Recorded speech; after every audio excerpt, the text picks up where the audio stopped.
You're listening to the Greeks Gridiron. Now here's your host, Ethan Haristadoulou. Welcome back, everybody, to the Greeks Gridiron. I'm Ethan Haristadoulou, and it's Wednesday, which means it's that time again to dive into Thursday Night Football action, this time around between the New York Jets and, of course, the New England Patriots, an AFC East divisional clash that a lot of people are not putting very much stock in the New York Jets, but I'm here to at least present a little bit of some sort of hope for this Jets team in this matchup here, because I don't think it's just as cut and dry as the Patriots being a runaway favorite here as the books and a lot of people would have you believe. So we'll dive in, we'll discuss. As always, comment down below. Let me hear from you, your thoughts, your opinions on the matchup. No betting advice here. We're just talking football for the love of the sport itself. So let me hear from you.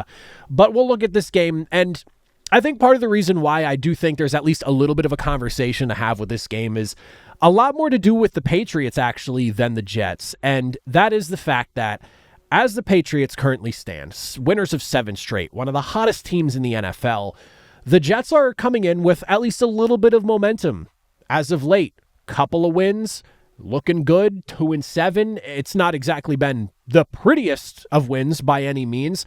Defense has come at a premium in one of the matchups. The other one, special teams, had to do a lot of the heavy lifting to ultimately get that W over the Cleveland Browns last week. But there is definitely a potential for a slightly more uncomfortable game than I think the Patriots and Patriots fans would want to have from this one here.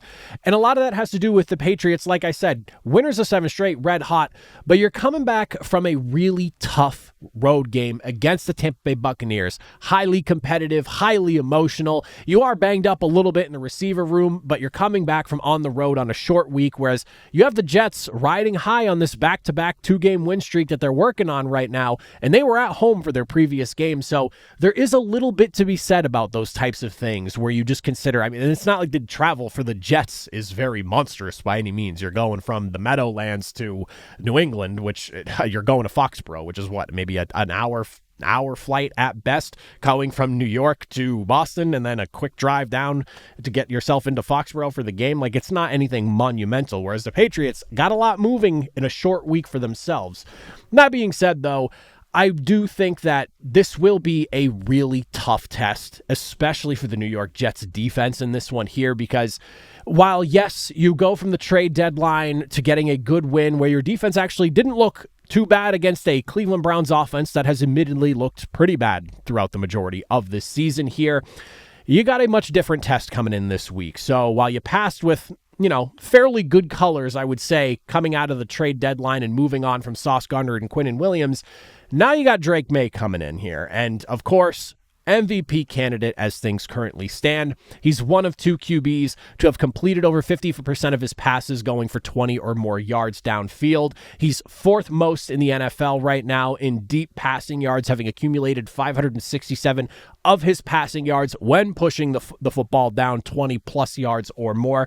He has the 2nd best overall completion percentage in the NFL right now at 71.7%, which is just one of 5 QBs above that 70% mark, and averaging 8.8 air yards per attempt right now, which is good for 4th best in the NFL.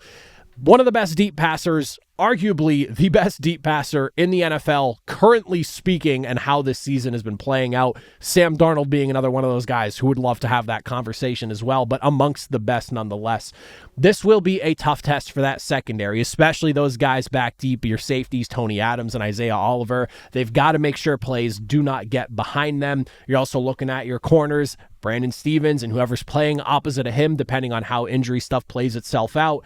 You do have the benefit of it, at least I believe it seems like Kayshon Boutte might not be available for this contest, which is a plus for you. But even though you didn't have him last week, Kyle Williams showed up big time with a monster catch and run to really help put the Buccaneers away, essentially. But overall, this is a tall task for the Jets. And again, last week, coming out of the trade deadline, I was a little curious. What were you going to get from this Jets defense? It was enough to keep a lethargic Browns defense at bay. This is a totally different test with the way this Patriots team has been operating. The way you look at how New England has been putting points on the board, they're averaging nearly 27 points per game to the Jets defense, which is allowing about 27 points per game. They've certainly got their work cut out for them in this one here.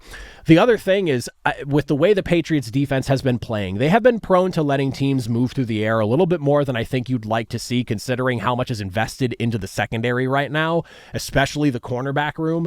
But when it comes to running the football, that is kind of what has helped the Jets out the most over these last couple of weeks as they've got themselves a pair of wins.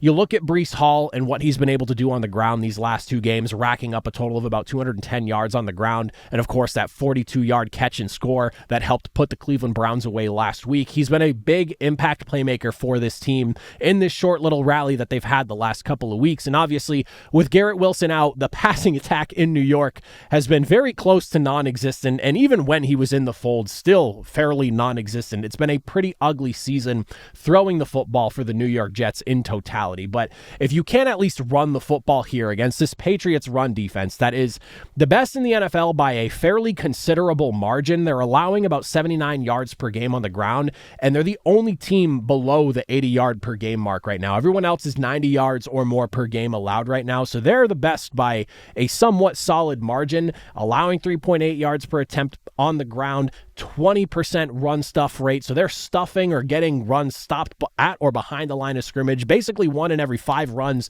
They're an exceptional unit, and whether it's inside the tackles, outside the tackles, wherever these runs are going, nobody stops it better than New England does. You can break down the numbers any which way you want. New England is the best run defense in the NFL, and a lot of it starts with Christian Barmore and Milton Williams in the middle there, but also what those linebackers have been able to do, getting up and plugging up those holes as the running backs try to find some running lanes beside those big defensive linemen that they have over there in New England.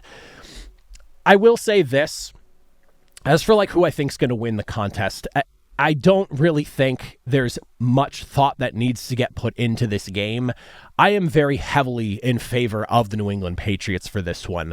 I do, however, think it's a little bit crazy to just kind of flat out and outright write off the Jets in this one here. I understand it's a new era in New England now. You got Mike Vrabel, who's coming from an era that is known for absolutely smashing on the New York Jets, and I think Mike Vrabel would like to continue that tradition under his reign as the head coach in New England. But I do think that circumstance of New England coming off of a big, tough test on the road on a short week where you had to take it the distance against the Tampa Bay Buccaneers to come away with a victory, going up against a Jets team that, again, has a little bit of momentum, despite selling off at the trade deadline, looking at back-to-back wins, coming off of a home W as well.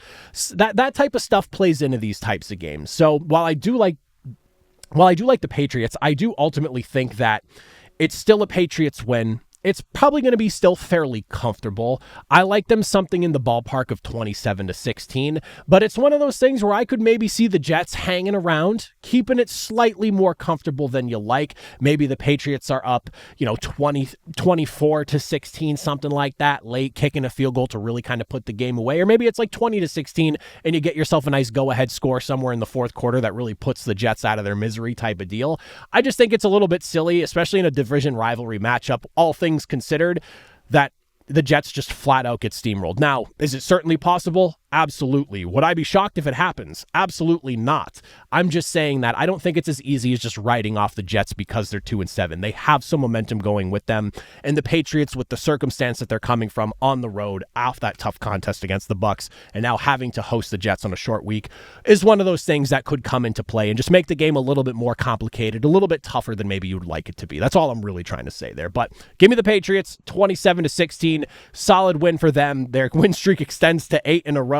And we're staring at a 9-2 Patriots team leading the way in the AFC until Sunday happens and we see what happens with those other top teams in the AFC side of things. But let me know what you think in that comment section down below. Do you like the Patriots as a extremely heavy favorite? Do you think they're just going to flat out run away? Do you think the Jets maybe make things a little bit closer than you'd like it to be? Let me hear from you in that comment section. But as always, if you made it to the end, I greatly appreciate it.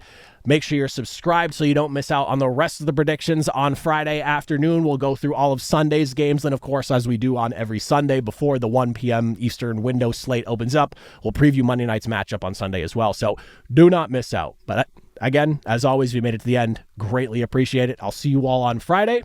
Have a good one.